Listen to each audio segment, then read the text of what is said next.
First, there's no question, in my opinion, having some experience in the leadership space, this is a leadership book. You talk about a concept early on called the leadership filtration system. Put some more meat on that bone for us.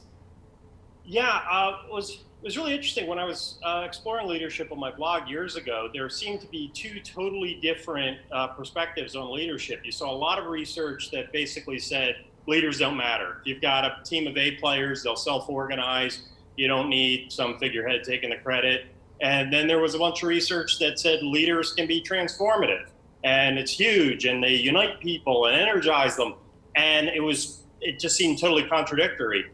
And then I stumbled upon research by Gautam Mukunda at Harvard Business School, which kind of resolved this dilemma. And leadership filtration theory basically says the reason there's that split in terms of thought is that there's actually two kinds of leaders.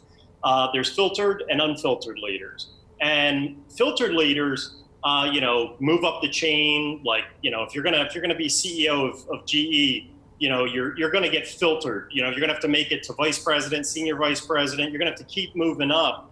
And basically, by the time people get in the running for that top job, they've been so effectively filtered that they're almost indistinguishable. And that's why a lot of the research shows that leaders don't make big changes. Because again, once you move to the top of a big organization like that, they've filtered out anybody who's going to do anything wild or crazy.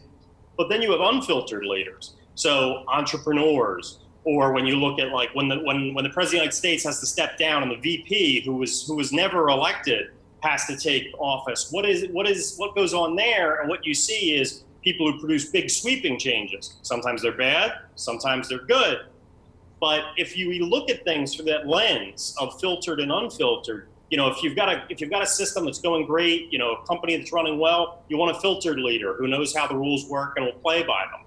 If company's in danger, if they need to make big changes or they're in danger of going out of business, you're going to want an unfiltered leader, somebody who isn't going to play by the rules, somebody who's going to try big different things that can lead to big changes. So it's a different lens to look at leadership through that can really be helpful.